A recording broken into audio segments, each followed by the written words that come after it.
ਹਸਪਤਾਲ ਫਾਰਮੀ ਕਰਨੇ ਦਾ ਸਹੀ ਸਾਡੇ ਭਰਾਵਾਂ ਦਾ ਹਾਲ ਹੈ। ਤੇ ਮੈਂ ਕਿਹਾ ਵੀ ਦੇਖੋ ਵੀ ਸਾਡੇ ਪਿੰਡ ਦੀ ਜਿਹੜੀ ਹੈ ਸੜਕ ਹੈ ਨੀਲਾਂ ਨੂੰ ਜਾਂਦੀ ਹੈ ਬਹੁਤ ਖਰਾਬ ਹੈ। ਇੱਕ ਸਾਡੇ ਪੁਲ ਤੋਂ ਜਿਹੜੀ ਜਾਂਦੀ ਹੈ ਮੇਰੇ ਨਾਲ ਦਾ ਉਹ ਸੜਕ ਹੈ, ਦੋ ਸੜਕਾਂ ਤੁਹਾਨੂੰ ਕਹਿੰਦੇ ਹਾਂ। ਤੇ ਮੈਂ ਨਾਲ ਉਹਨਾਂ ਨੂੰ ਕਹਿੰਦਾ ਦੇਖ ਲਓ ਤੁਸੀਂ ਪੋਲੀਟੀਕਲ ਬੰਦੇ ਨੇ ਮੁੱਕਰ ਜਾਂਦੇ ਹੁੰਦੇ ਆ, ਪਰ ਤੁਸੀਂ ਹੁਣ ਗੁਰਦੁਆਰਾ ਸਾਹਿਬ ਬੈਠੇ ਆ, ਮੇਰੇ ਕਹਿਣਾ ਤੁਸੀਂ ਮੰਨਣਾ ਪੈਣਾ ਤੁਹਾਨੂੰ। ਉਹ ਕਹਿੰਦੇ ਜ਼ਰੂਰ ਮੈਂ ਤੁਹਾਡਾ ਜ਼ਰੂਰ ਕਹਿਣਾ ਮੰਨਦਾ। ਤੇ ਇਸ ਨੀਲਾਂ ਵਾਲੀ ਸੜਕ 'ਤੇ ਮੈਂ ਗਿਆ ਸੀ, ਮੇਰੀ ਗੱਡੀ ਵੀ ਫਸ ਗਈ ਸੀ। ਤੇ ਇਹ ਸੜਕ ਮੈਂ ਜ਼ਰੂਰ ਬਣਾਊਂਗਾ, ਬਾਕੀ ਦੂਜੀ ਸੜਕ ਵੀ ਮੈਂ ਬਣਾਊਂਗਾ।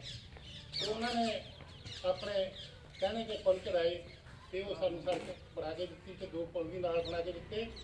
ਤੇ ਦੂਸਰੀ ਸੜਕ ਜਿਹੜੀ ਸੀ ਇੱਧਰ ਜਾਣੇ ਵਾਲੀ ਸੀ, ਜੋ ਕਿ ਸੂਏ ਦੇ ਨਾਲ ਡੇਢਾਂ ਨੂੰ ਜਾਂਦੀ ਸੀ, ਉਹ ਸੜਕ ਦੇ ਦੇਖੋ ਪੋਲੀਟੀਕਲ ਬੰਦਿਆਂ ਨੇ ਉਹਨਾਂ ਦੀ ਨਾਲ ਬਹੁਤ ਧੋਖਾ ਕੀਤਾ। ਉਹਨਾਂ ਦੀ ਜੋ ਮੈਂ ਕਹਿਣਾ ਨਹੀਂ ਚਾਹੁੰਦਾ, ਜੋ ਮੀਡੀਆ ਹੈ ਨਸ਼ੇ ਦਾ ਵਪਾਰੀ, ਉਹਨਾਂ ਨੇ ਇਹਨਾਂ ਉੱਤੇ ਵੀ ਨਸ਼ੇ ਦੇ ਕੇਸ ਪਾਏ, ਪਰੰਤੂ ਪਰਮਾਤਮਾ ਦੀ ਕਿਰਪਾ ਨਾਲ ਜੋ ਝੂਠੇ ਕੇਸ ਹਨ ਖਤਮ ਹੋ ਗਏ। ਤੇ ਉਹਨਾਂ ਨੇ ਕਿਉਂਕਿ ਸਰਦਾਰ ਬਾਦਲ ਦੇ ਨਾਲ ਤੀਜੇ ਨੰਬਰ 'ਤੇ ਸਰਦਾਰ ਹਰਮਨ ਸਿੰਘ ਦੀ ਕੁਰਸੀ ਸੀ ਤੇ ਉਹ ਮਜੀਠੀਆ ਹੋਣੀ ਤੇ ਬਾਦਲ ਦਾ ਜਵਾਈ ਪਿੱਛੇ ਬਹਿੰਦੇ ਸਨ। ਉਹ ਚਾਹੁੰਦੇ ਸਨ ਕਿ ਦੇਖੋ ਜੀ ਆ ਦੇਖੋ ਸ਼ਡਿਊਲ ਕਾਸਟ ਬੰਦਾ ਬਰਾਬਰ ਬੈਠਾ, ਅਸੀਂ ਪਿੱਛੇ ਬੈਠੇ ਹਾਂ ਤੇ ਸਾਡੀ ਕੋਈ ਕੁਛ ਨਹੀਂ ਹੈ। ਸੋ ਉਹਨਾਂ ਨੇ ਇਹਨਾਂ ਦੀ ਟਿਕਟ ਬਦਲ ਕੇ ਕਰਤਾਰਪੁਰ ਸਾਹਿਬ ਦੀ ਕਰਤਾਰਪੁਰ ਦੀ ਕਰ ਦਿੱਤੀ ਤੇ ਕਰਤਾਰਪੁਰ ਵਿੱਚੋਂ ਵੀ ਪਰਮਾਤਮਾ ਦੀ ਕਿਰਪਾ ਨਾਲ ਉਹ ਬੜੀ ਜਿੱਤੇ ਤੇ ਮਿਨਿਸਟਰ ਬਣੇ। ਸੋ ਉਹਨਾਂ ਦੀ ਦੇਣ ਅਸੀਂ ਕਦੀ ਵੀ ਨਹੀਂ ਦੇ ਸਕਦੇ ਜਿਨ੍ਹਾਂ ਨੇ ਉਹਨਾਂ ਨੇ ਸਾਡੇ ਪਿੰਡ ਦਾ ਸਾਥ ਦਿੱਤਾ। ਸੋ ਤੁਸੀਂ ਹੁਣ ਦੇਖਦੇ ਆ 5 ਸਾਲ MLA ਦਾ 1 ਰੁਪਈਆ ਨਹੀਂ ਸਾਡੇ ਪਿੰਡ ਨੂੰ ਮਿਲਿਆ। ਜੋ ਆਪਣੇ ਕਾਂਗਰਸ ਵਾਲਾ ਸੀਗਾ ਜਿਹੜਾ ਆਪਣੇ ਚੌਧਰੀ ਦਾ ਮੁੰਡਾ, ਉਹ ਸਾਰੇ ਗ੍ਰਾਂਟਾਂ ਬਣਦਾ ਸੀ, ਸਾਡੇ ਪਿੰਡ ਨੂੰ 1 ਰੁਪਈਆ ਵੀ ਉਹਨਾਂ ਨੇ ਨਹੀਂ ਦਿੱਤਾ। ਸੋ ਜਿਹੜਾ ਇਹਨਾਂ ਦੀ ਜਿਹੜੀ ਦੇਣ ਹੈ ਉਹਦੀ ਦੇਣ ਕੋਈ ਦੇ ਸਕਦਾ। ਸੋ ਮੈਂ ਬੇਨਤੀ ਕਰਦਾ ਸਾਰਿਆਂ ਨੂੰ ਕਿ ਇਹਨਾਂ ਦਾ ਚੋਣ ਨਿਸ਼ਾਨ ਜੋ ਹੈ ਟੈਲੀਫੋਨ ਹੈ, ਟੈਲੀਫੋਨ ਦੇ ਉੱਤੇ ਜੋ ਹੈ ਆਪਣਾ ਬਟਨ ਦਬਾ ਕੇ ਆਪਾਂ ਇਹਨਾਂ ਨੂੰ ਕਾਮਯਾਬ ਕਰਨਾ ਹੈ। ਤੇ ਨੌਜਵਾਨ ਮੁੰਡਾ ਹੈ ਉਹ ਸਰਦਾਰ ਹਰਮਨ ਸਿੰਘ ਜੀ 6 ਵਾਰ MLA ਬਣ ਚੁੱਕੇ ਸਨ। ਇਹ ਨੌਜਵਾਨ ਮੁੰਡਾ ਬਹੁਤ ਵਧੀਆ ਕੰਮ ਕਰੂਗਾ। ਸੋ ਮੈਂ ਆਸ ਕਰਦਾ ਹਾਂ ਕਿ ਤੁਸੀਂ ਸਾਰੇ ਇਹਨਾਂ ਦਾ ਸਾਥ ਦਿਓ। ਵਾਹਿਗੁਰੂ ਜੀ ਕਾ ਖਾਲਸਾ, ਵਾਹਿਗੁਰੂ ਜੀ ਕੀ ਫਤਿਹ।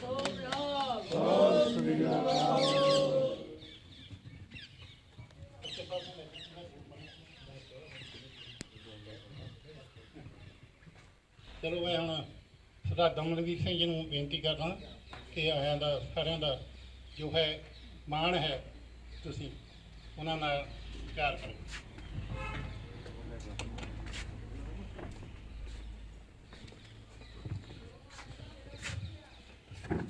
बहुत ही सत्कारयोग पिंड सराल मुंडी निवासी सारे ही नगर निवासियों, सब तो पहला फतेह की सांझ पाउणा। वाहिगुरू जी का खालसा, वाहिगुरू जी की फतेह। जिवें मेरे तो पहला अंकल होना ने दस्सिया ही है कि चाहे आपां इस हलके तो इलैक्शन नहीं लड़ी, कदे सबब नहीं बनया, हालात नहीं बने, पर जिहड़ा इन्हां नगरां नाल प्यार सी, सांझ सी, वो बिल्कुल बरकरार रखी। क्योंकि साडा नगर इत्थों कोई बाहला दूर नहीं ते आपां सारे ही एक दूजे नूं बखूबी जानते हैं।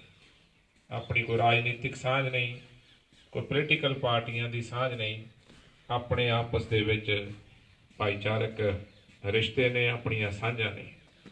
ते उसे सांझां नूं रखदे होए मद्देनज़र फलौर साहब ने कदे नहीं देखिया भी मेरा हलका है या नहीं है। उन्होंने डिवेलपमेंट की कोशिश की। जिथे तक ਕੰਮਾਂ ਕਾਰਾਂ ਦੀ ਗੱਲ ਸੀ, ਉਹਨਾਂ ਨੇ ਕਦੇ ਨਹੀਂ, ਜੇ ਤਾਕਤ ਉਹਨਾਂ ਕੋਲੇ ਜਦੋਂ ਵੀ ਰਹੀ, ਕਦੇ ਵੀ ਇਹ ਨਹੀਂ ਸੋਚਿਆ ਵੀ ਕਿਹੜੀ ਪਾਰਟੀ ਨਾਲ ਜਿਹਨੂੰ ਕੰਮ ਹੈ ਉਹ ਹੈਗਾ ਸੰਬੰਧਿਤ ਹੈ, ਜਾਂ ਉਸ ਕਿਹੜੀ ਪਾਰਟੀ ਨੇ ਤੋਂ ਨੇ ਮਦਦ ਲਈ ਹੈ, ਜਾਂ ਕੰਮ ਜਿਹੜੇ ਆ ਬਿਨਾਂ ਕਿਸੇ ਵਿਤਕਰੇ ਤੋਂ ਕੀਤੇ। ਜਿਹੜੇ ਹਾਲਾਤ ਅੱਜ ਨੇ, ਜੇ ਮੈਂ ਆਖਾਂ ਪੰਜਾਬ ਦੇ ਵਿੱਚ ਪਿਛਲੇ 5 ਸਾਲਾਂ ਦੇ ਵਿੱਚ ਕਾਂਗਰਸ ਦੀ सरकार रही, तो जो कांग्रेस ने 5 ਸਾਲਾਂ ਦੇ ਵਿੱਚ ਕੀਤਾ ਉਹ ਤੁਸੀਂ ਭਲੀ ਭਾਂਤ ਜਾਣਦੇ ਹੋ। ਮੈਂ ਤਾਂ ਤੁਹਾਡੇ ਪਿੰਡ ਦੀਆਂ ਖਬਰਾਂ ਅਖਬਾਰਾਂ 'ਚ ਪੜ੍ਹੀਆਂ ਸੀ ਵੀ ਬਲਾਕ ਸੰਮਤੀ ਦਾ ਮੈਂਬਰ ਇੱਥੋਂ ਦਾ ਹੋਵੇ ਤੇ ਸ਼ਾਇਦ ਚੇਅਰਮੈਨੀ ਵੀ ਸ਼ਾਇਦ ਵਾਈਸ ਉਹਦੇ ਕੋਲੇ ਹੋਵੇ ਤੇ ਪਿੰਡ ਨੂੰ ਗ੍ਰਾਂਟ ਆਈ 0।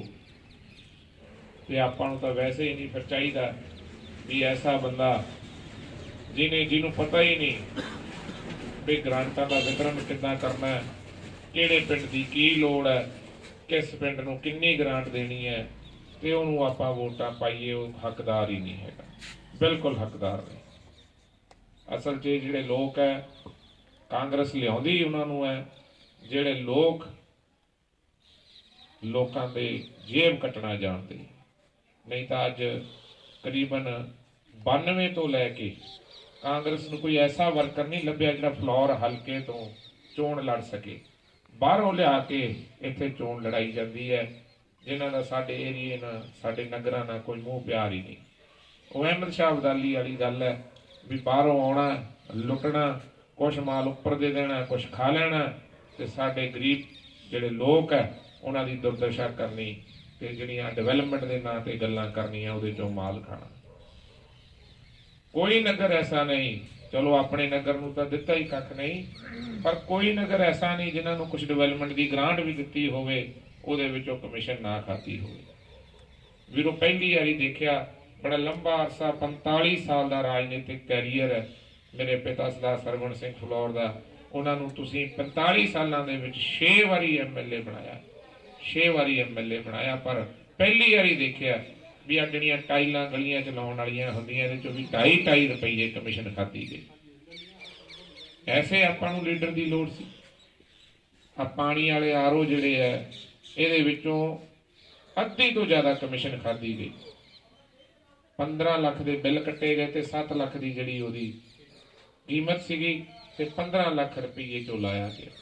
ਇਹ ਕਿਹਦੇ ਪੈਸੇ ਸੀ?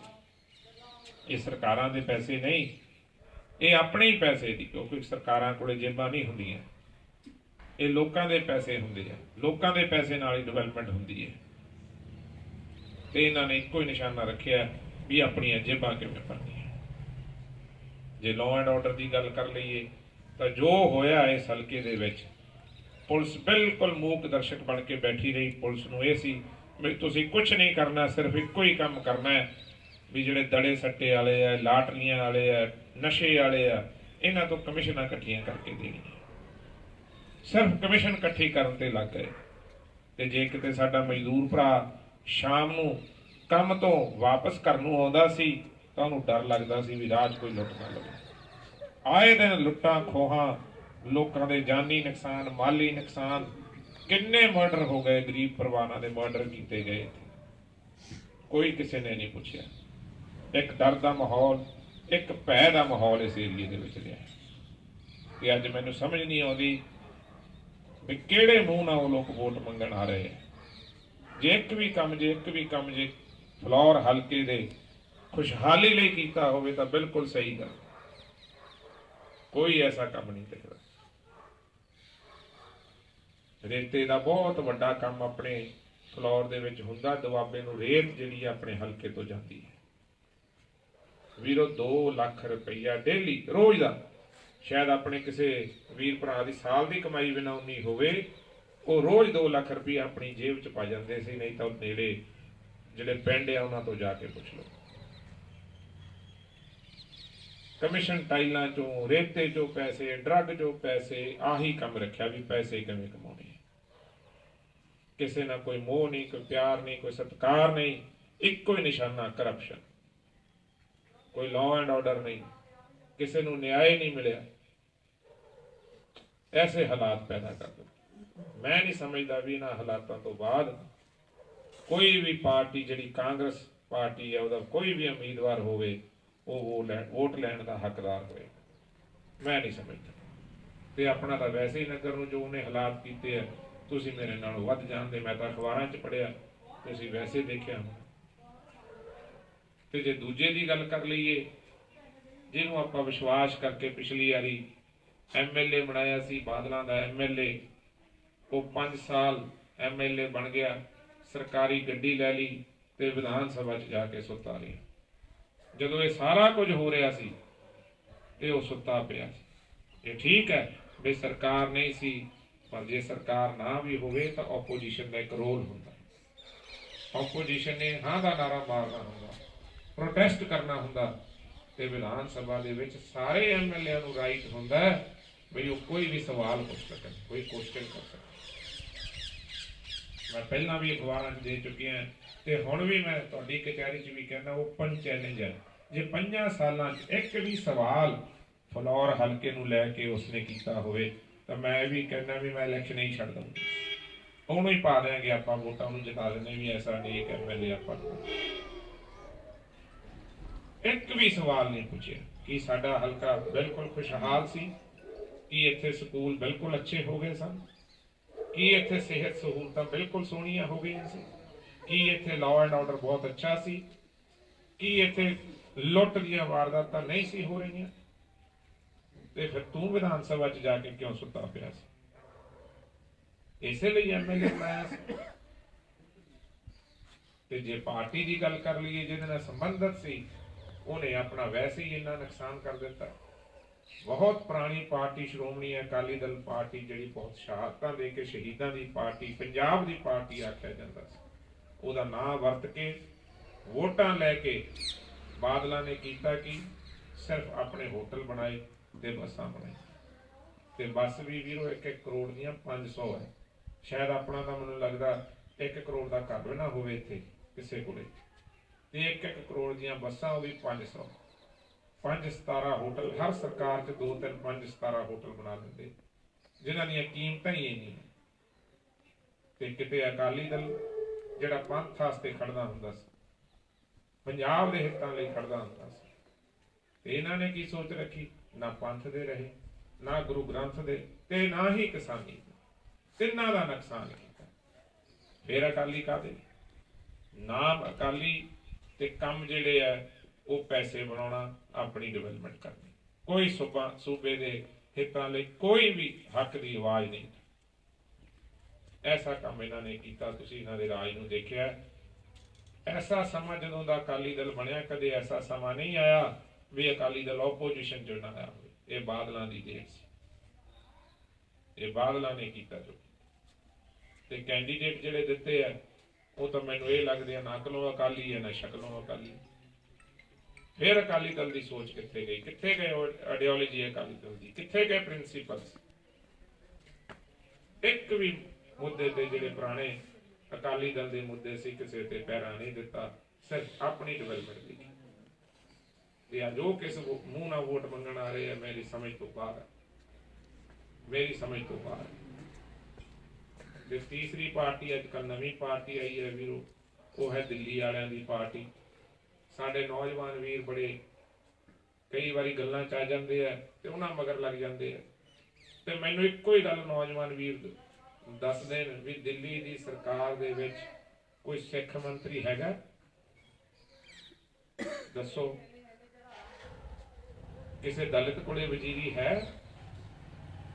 ਤੇ ਨਾਲੇ ਸਾਡੇ ਨਾਲ ਦਿੱਲੀ ਕਦੋਂ ਸਕੀ ਰਹੀ ਹੈ? ਅਸੀਂ ਦਿੱਲੀ ਵਾਲੇ ਮਾਡਲ ਇੱਥੇ ਲਾਗੂ ਕਰਨ ਲੱਗੇ ਹਾਂ। ਅਸੀਂ ਪੰਜਾਬੀ ਲੋਕ ਹੈ, ਸਾਡਾ ਤਾਂ ਪੰਜਾਬ ਵਾਲੀ, ਅਸੀਂ ਆਪਣੀ ਤਰੱਕੀ ਆਪੇ ਹੀ ਕਰਦੇ, ਸਾਨੂੰ ਕਿਸੇ ਦੀ ਲੋੜ ਨਹੀਂ।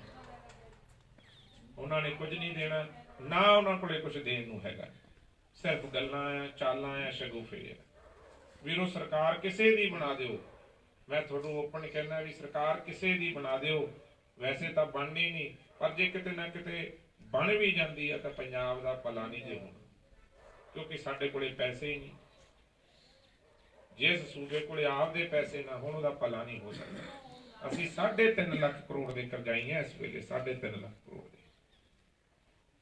ਪੰਜਾਬ 'ਚ ਜਿਹੜਾ ਬੱਚਾ ਜਨਮਦਾ, ਜਨਮ ਤੋਂ ਪਹਿਲਾਂ ਹੀ ਕਰਜ਼ਾਈ ਹੋ ਜਾਂਦਾ। ਤੇ ਜਦੋਂ ਤੱਕ ਸਾਡੇ ਸਿਰ ਤੇ ਕਰਜ਼ਾ, ਸਾਡੇ ਕੋਲੇ ਰੈਵਨਿਊ ਨਹੀਂਗਾ, ਤੇ ਪੰਜਾਬ ਦੀ ਤਰੱਕੀ ਨਹੀਂ ਹੋ ਸਕਦੀ, ਬਿਲਕੁਲ ਨਹੀਂ ਹੋ ਸਕਦੀ, ਕਿਉਂਕਿ ਪੈਸਾ ਹੀ ਨਹੀਂ। ਆਪਾਂ ਆਮ ਤੌਰ ਤੇ ਘਰਾਂ 'ਚ ਹੀ ਦੇਖ ਲਈਏ, ਜੇ ਸਾਡੇ ਕਰਜ਼ਾ ਸਿਰ ਤੇ ਜ਼ਿਆਦਾ ਹੋ ਜੇ, ਆਪਣੀ ਤਰੱਕੀ ਹੁੰਦੀ ਹੈ ਕਦੇ? ਆਪਣੀਆਂ ਤਾਂ ਕਿਸ਼ਤਾਂ ਹੀ ਜਾਂਦੀਆਂ ਫਿਰ ਬੈਂਕ ਦੀਆਂ, ਤੇ ਫਿਰ ਸੂਬੇ ਦੀ ਕਿੱਥੋਂ ਹੋ ਜਾਊ? ਬਹੁਤ ਔਖਾ। ਸਰਕਾਰਾਂ ਕਿਸੇ ਦੀਆਂ ਬਣਾ ਦਿਓ, ਕਿਸੇ ਨੂੰ ਵੋਟ ਪਾ ਦਿਓ, ਪਰ ਫਾਇਦਾ ਪੰਜਾਬ ਦਾ ਨਹੀਂ ਜੀ। ਫਾਇਦਾ ਇੱਕੋ ਹੀ ਗੱਲ ਨਾਲ ਹੋ ਸਕਦਾ ਪੰਜਾਬ ਦਾ, ਜੇ ਅਸੀਂ ਸੈਂਟਰ ਦੀ ਜਿਹੜੀ ਸਰਕਾਰ ਆ ਉਹਨੂੰ ਆਖੀਏ ਵੀ ਸਾਨੂੰ ਪੈਸੇ ਦੇ, ਉਹੀ ਦੇ ਸਕਦੀ ਹੈ, ਹੋਰ ਕਿਸੇ ਕੋਲੇ ਹੱਲ ਨਹੀਂ ਕੋਈ। 6-6 ਮਹੀਨੇ ਮੁਲਾਜ਼ਮਾਂ ਨੂੰ ਤਨਖਾਹਾਂ ਨਹੀਂ ਮਿਲਦੀਆਂ ਪੰਜਾਬ 'ਚ, ਤੇ ਜਿਹੜੀਆਂ ਸਰਕਾਰੀ ਸਹੂਲਤਾਂ ਸਾਡੀਆਂ ਸਾਰੀਆਂ ਹੀ ਠੱਪ ਪਈਆਂ। ਸਰਕਾਰੀ ਸਕੂਲਾਂ 'ਚ ਮਾਸਟਰ ਹੈ ਨਹੀਂ ਸਾਡੇ ਕੋਲੇ। ਸਾਡੇ ਨੌਜਵਾਨਾਂ ਨੂੰ ਬਹੁਤ ਵਾਰੀ ਠੱਗਿਆ ਗਿਆ ਵੀ ਘਰ ਘਰ ਰੋਜ਼ਗਾਰ ਦੇਵਾਂਗੇ, ਤੇ ਰੋਜ਼ਗਾਰ ਮਿਲ ਗਿਆ, ਦੇ ਹੀ ਨਹੀਂ ਸਕਦੇ ਕਿਉਂਕਿ ਸਾਡੇ ਕੋਲੇ ਤਨਖਾਹਾਂ ਦੇਣ ਨੂੰ ਪੈਸਾ ਨਹੀਂ। ਤੇ ਪੈਸਾ ਇੱਕੋ ਹੀ ਥਾਂ ਤੋਂ ਆ ਸਕਦਾ ਵੀ ਉਹ ਸੈਂਟਰ ਦੀ ਸਰਕਾਰ, ਉਹੀ ਸਾਡੀ ਮਦਦ ਕਰ ਸਕਦੀ ਹੈ, ਨਹੀਂ ਤਾਂ ਕੁਝ ਨਹੀਂ ਹੋਣਾ। ਆਪਾਂ ਹੋਰ ਇੱਕ ਵਾਰੀ ਦੇਖ ਲਾਂਗੇ, ਉਸ ਤੋਂ ਬਾਅਦ ਹੋਰ ਦੇਖ ਲਾਂਗੇ, ਪਰ ਐਂਡ 'ਚ ਸਾਡੇ ਹੱਥ ਜਿਹੜੇ ਆ ਉਹ ਖਾਲੀ ਰਹਿਣੇ ਆ, ਤੇ ਪੰਜਾਬ ਜਿਹੜਾ ਆ ਇਸ ਦਫ਼ਤਰ ਦੇ ਵਿੱਚ ਹੋਰ ਕਰਦਾ। ਸੋ ਮੇਰੀ ਪਾਰਟੀ ਸ਼੍ਰੋਮਣੀ ਅਕਾਲੀ ਦਲ ਸੰਯੁਕਤ, ਜਿਹਦੇ ਪ੍ਰਧਾਨ ਨੇ ਸਰਦਾਰ ਸੁਖਦੇਵ ਸਿੰਘ ਢੀਂਡਸਾ, ਅਸੀਂ ਅਲਾਇੰਸ ਕੀਤਾ ਸੈਂਟਰ ਦੀ ਪਾਰਟੀ ਨਾਲ, ਭਾਰਤੀ ਜਨਤਾ ਪਾਰਟੀ ਨਾਲ, ਪੰਜਾਬ ਲੋਕ ਕਾਂਗਰਸ ਨਾਲ। ਤੇ ਅਲਾਇੰਸ ਵੀ ਇਹ ਨਹੀਂ ਉਹ ਬਾਦਲਾਂ ਵਾਲਾ ਜਿਹੜਾ ਬਾਦਲ ਕਰਦੇ ਹੁੰਦੇ ਸੀ ਵੀ ਪੰਜਾਬ ਵਾਸਤੇ ਕੁਝ ਨਹੀਂ ਲਿਆਉਣਾ ਤੇ ਆਪਣੇ ਵਾਸਤੇ ਮੰਗੀ ਜਾਣਾ। ਤਾਂ ਮੈਨੂੰ ਯਾਦ ਹੈ ਇੱਕ ਵਾਰੀ ਜਦੋਂ ਆਪਣਾ MP ਬਣੇ, ਬਹੁਤ ਜ਼ਿਆਦਾ ਪਿਛਲੀ 19 ਸ਼ਾਇਦ ਬਣੇ ਆ, ਸਰਕਾਰ ਬਣੀ ਤੇ ਮੀਟਿੰਗ ਹੋਈ, BJP ਵਾਲਿਆਂ ਨੇ ਪੁੱਛਿਆ ਵੀ ਦੱਸੋ ਕੀ ਕੀ ਵਜ਼ੀਰੀਆਂ ਲੈਣੀਆਂ, ਸਾਰੀਆਂ ਪਾਰਟੀਆਂ ਨੂੰ, NDA ਸਾਰੀਆਂ ਪਾਰਟੀਆਂ ਸੀ, ਤੇ ਬਿਹਾਰ ਦੀ ਇੱਕ ਪਾਰਟੀ ਹੈ ਜਿਹਦੇ ਨਿਤੀਸ਼ ਕੁਮਾਰ ਸੀਗੇ, ਉਹਨਾਂ ਨੂੰ ਪੁੱਛਿਆ ਤੁਹਾਡੇ MP ਬੜੇ ਬਣ ਕੇ ਆਏ ਆ, ਦੱਸੋ ਕਿਹੜੀ ਵਜ਼ੀਰੀ ਲੈਣੀ। ਤਾਂ ਉਸ ਬੰਦੇ ਨੇ ਆਖਿਆ ਨਹੀਂ ਮੈਂ ਵਜ਼ੀਰੀ ਨਹੀਂ ਲੈਣੀ, ਮੇਰੀ ਸਟੇਟ ਬੜੀ ਕਮਜ਼ੋਰ ਹੈ, ਮੈਂ ਆਪਣੇ ਸੂਬੇ ਵਾਸਤੇ ਪੈਸੇ ਲੈਣੇ, ਪੈਸੇ ਲੈਣੇ, ਮੈਂ ਆਪਣੇ ਸੂਬੇ ਵਾਸਤੇ ਪੈਕੇਜ ਲੈਣਾ। ਤੇ ਉਹਨੇ ਪੈਕੇਜ ਲੈ ਲਿਆ, ਤੇ ਉਦੋਂ ਮੁੜ ਕੇ ਦੋ ਆਪਣੇ ਵਾਲੇ ਬੈਠੇ ਸੀ, ਤੇ ਉਹਨਾਂ ਨੂੰ ਪੁੱਛਿਆ ਮੀਆਂ ਬੀਵੀ ਦੋਨੇ MP, ਹੋਰ ਤਾਂ ਕੋਈ ਜਿੱਤਿਆ ਨਹੀਂ, ਦੋਨੇ ਜਿੱਤ ਕੇ ਚਲੇ ਗਏ। ਤੇ ਉਹਨਾਂ ਨੇ ਪੁੱਛਿਆ ਤੁਸੀਂ, ਕਹਿੰਦੇ ਜੀ ਪੰਜਾਬ ਤਾਂ ਬਹੁਤ ਖੁਸ਼ਹਾਲ ਹੈ, ਸਾਡੇ ਪੰਜਾਬ ਕੋਲੇ ਤਾਂ ਸਾਰਾ ਕੁਝ ਹੈ, ਸਾਨੂੰ ਕੁਝ ਨਹੀਂ ਚਾਹੀਦਾ, ਨੂੰਹ ਰਾਣੀ ਨੂੰ ਵਜ਼ੀਰੀ ਦੇ ਦਿਓ। ਤੇ ਉਹ ਵਜ਼ੀਰੀ ਲੈ ਕੇ ਮੁੜਿਆ। ਸੋ ਐਸਾ ਸਮਝੌਤਾ ਨਹੀਂ ਹੈ ਸਾਡਾ। ਸਾਡਾ ਸਮਝੌਤਾ ਪੰਜਾਬ ਦੇ ਹਿੱਤਾਂ ਲਈ ਹੈ, ਪੰਜਾਬ ਦੀ ਨੌਜਵਾਨੀ ਲਈ ਹੈ, ਕਿਸਾਨੀ ਕਰਜ਼ੇ ਨੂੰ ਮਾਫ ਕਰਨ ਲਈ ਹੈ। ਅਸੀਂ ਮੈਨੀਫੈਸਟੋ 'ਚ ਜਿਹੜਾ ਸਾਡਾ ਸਾਂਝਾ ਮੈਨੀਫੈਸਟੋ ਆਇਆ, ਉਹਦੇ ਵਿੱਚ ਆਖ ਦਿੱਤਾ ਵੀ 5 ਏਕੜ ਤੱਕ ਕਿਸਾਨਾਂ ਦਾ ਕਰਜ਼ਾ ਮਾਫ, 300 ਯੂਨਿਟ ਸਾਰਿਆਂ ਦੀ, ਕੋਈ ਕਿਸੇ ਦੀ ਵਿਤਕਰਾ ਨਹੀਂ, ਸਭ ਦੇ ਯੂਨਿਟ 300 ਬਿਜਲੀ ਦੇ ਮਾਫ। ਤੇ ਜਿਹੜਾ ਪੰਜਾਬ ਦੇ ਸਿਰ ਕਰਜ਼ਾ ਹੈ ਉਹਨੂੰ ਵੀ ਜਿਹੜਾ ਆ ਸਖਾਲਾ ਕਰਾਂਗੇ, ਪੰਜਾਬ ਨੂੰ ਮੁੜ ਤੋਂ ਪੈਰਾਂ ਤੇ ਕਰਾਂਗੇ, ਪੰਜਾਬ ਦੀ ਕਿਸਾਨੀ ਨੂੰ ਬਚਾਵਾਂਗੇ, MSP ਲਾਗੂ ਕਰਾਂਗੇ। ਇਹ ਸਾਰੀਆਂ ਜਿਹੜੀਆਂ ਆ ਇਹਨਾਂ ਗੱਲਾਂ ਤੇ ਸਮਝੌਤਾ ਹੈ। ਪੰਜਾਬ ਦੇ ਪਾਣੀਆਂ ਦੇ ਮੁੱਦੇ ਤੇ ਸਮਝੌਤਾ ਹੈ, ਪੰਜਾਬ ਦੇ ਬੰਦੀ ਸਿੱਖ ਜਿਹੜੇ ਸਜ਼ਾਵਾਂ ਪੂਰੀਆਂ ਕਰ ਚੁੱਕੇ ਆ ਉਹਨਾਂ ਨੂੰ ਛਡਾਉਣ ਉੱਤੇ ਸਾਡਾ ਸਮਝੌਤਾ ਹੈ। ਇਹ ਸਮਝੌਤੇ ਨੂੰ ਇਸ ਕਰਕੇ ਕੀਤਾ ਗਿਆ। ਸੋ ਮੇਰੀ ਬੇਨਤੀ ਹੈ ਕਿ ਅੱਜ ਬੋਲ ਕੇ ਥੋੜਾ ਗਲ ਵੀ ਖਰਾਬ ਹੋ ਜਾਂਦਾ, ਕਿਉਂਕਿ ਸਾਰੇ ਪਿੰਡਾਂ 'ਚ ਪ੍ਰੋਗਰਾਮ ਸੀਗੇ। ਚੋਣ ਨਿਸ਼ਾਨ ਆਪਣਾ ਟੈਲੀਫੋਨ ਹੈ, ਟੈਲੀਫੋਨ ਯਾਦ ਰੱਖਣਾ ਵੀ ਸੌਖਾ ਹੈ ਕਿਉਂਕਿ ਕੰਮਕਾਰ ਜਿਹੜੇ ਆ ਉਹ ਸਾਰੇ ਟੈਲੀਫੋਨ ਤੇ ਹੀ ਹੋਣੇ ਆ। ਜਦੋਂ ਵੀ ਆਪਾਂ ਕਿਸੇ ਕੋਲੇ ਜਾਂਦੇ ਆ ਤੇ ਆਪਾਂ ਆਖਦੇ ਵੀ ਟੈਲੀਫੋਨ ਕਰਿਓ ਜੀ, ਤੇ ਟੈਲੀਫੋਨ ਚੋਣ ਨਿਸ਼ਾਨ ਵੀ ਆਪਣਾ ਵਧੀਆ। ਤੇ ਮੇਰੀ ਬੇਨਤੀ ਹੈ ਵੀ ਆਪਾਂ ਸਾਰੇ ਆਪਣੀ ਵੋਟ ਵੀ, ਤੇ ਜਿੰਨੇ ਆਪਣੇ ਸੰਬੰਧੀ ਹੈ, ਸਾਕ ਸੰਬੰਧੀ, ਨਿੱਜੀ ਰਿਸ਼ਤੇਦਾਰ, ਸੱਜਣ ਸਾਥੀ, ਪਿੰਡ ਵਾਲੇ, ਉਹਨਾਂ ਨੂੰ ਵੀ ਬੇਨਤੀ ਕਰੀਏ ਵੀ ਭਾਈ ਜੇ ਪੰਜਾਬ ਦਾ ਭਵਿੱਖ ਬਣਾਉਣਾ, ਜੇ ਪੰਜਾਬ ਨੂੰ ਦਲਦਲ ਚੋਂ ਕੱਢਣਾ ਤਾਂ ਟੈਲੀਫੋਨ ਨੂੰ ਵੋਟ ਪਾ ਦਿਓ। ਜੇ ਲੀਡਰਾਂ ਦੀਆਂ ਚਾਲਾਂ 'ਚ ਹੀ ਆਉਣਾ, ਇਹਨਾਂ ਦੀਆਂ ਗੱਲਾਂ 'ਚ ਹੀ ਆਉਣਾ, ਫਿਰ ਕਿਸੇ ਨੂੰ ਪਾ ਦਿਓ ਵੋਟ ਜਿਹੜੀ ਖਰਾਬ ਹੋ ਜਾਣੀ ਹੈ, ਕੋਈ ਫਾਇਦਾ ਨਹੀਂ ਹੋਣਾ ਪੰਜਾਬ ਦਾ। ਆਉਣ ਵਾਲੀਆਂ ਜਨਰੇਸ਼ਨਾਂ, ਆਉਣ ਵਾਲੀਆਂ ਨਸਲਾਂ ਸਾਨੂੰ ਪੁੱਛਣਗੀਆਂ ਵੀ ਆਪਾਂ ਜਦੋਂ ਆਪਣੇ ਹੱਥ 'ਚ ਤਾਕਤ ਆਉਂਦੀ ਸੀ, ਕਿਉਂਕਿ ਲੋਕਤੰਤਰ 'ਚ ਲੋਕਾਂ ਕੋਲੇ ਤਾਕਤ ਹੁੰਦੀ ਹੈ, ਲੋਕ ਬਣਾਉਂਦੇ ਆ ਸਰਕਾਰਾਂ, ਤੇ ਫਿਰ ਅਸੀਂ ਸਰਕਾਰਾਂ ਸਹੀ ਕਿਉਂ ਨਹੀਂ ਸੀ ਬਣਾਉਂਦੇ, ਕਿਉਂ ਨਹੀਂ ਸੀ ਅਸੀਂ ਸਮਝਦੇ ਰਾਜਨੀਤੀ ਨੂੰ। ਤੇ ਸਾਨੂੰ ਸਵਾਲ ਕਰਨਗੀਆਂ ਆਉਣ ਵਾਲੀਆਂ ਜਨਰੇਸ਼ਨਾਂ। ਮੈਂ ਆਸ ਕਰਦਾ ਕਿ ਤੁਸੀਂ ਮੇਰੀ ਬੇਨਤੀ ਨੂੰ ਮਨਜ਼ੂਰ ਕਰੋਗੇ, ਤੇ ਮੈਂ ਆਸ ਰੱਖਦਾ ਵੀ ਤੁਸੀਂ ਇਸ ਨਗਰ 'ਚੋਂ ਵੱਧ ਤੋਂ ਵੱਧ ਵੋਟਾਂ ਪਾ ਕੇ ਟੈਲੀਫੋਨ ਦੇ ਨਿਸ਼ਾਨ ਤੇ ਪੰਜਾਬ ਦਾ ਭਵਿੱਖ ਜਿਹੜਾ ਉਹ ਉਜਾਗਰ ਕਰੋਗੇ, ਫਲੌਰ ਦਾ ਭਵਿੱਖ ਜਿਹੜਾ ਆ ਉਹ ਸੁਨਹਿਰੀ ਬਣਾਓਗੇ। ਇੰਨਾ ਹੀ ਕਹਿੰਦਾ ਹੋਇਆ ਬਹੁਤ ਬਹੁਤ ਧੰਨਵਾਦ। ਵਾਹਿਗੁਰੂ ਜੀ ਕਾ ਖਾਲਸਾ, ਵਾਹਿਗੁਰੂ ਜੀ।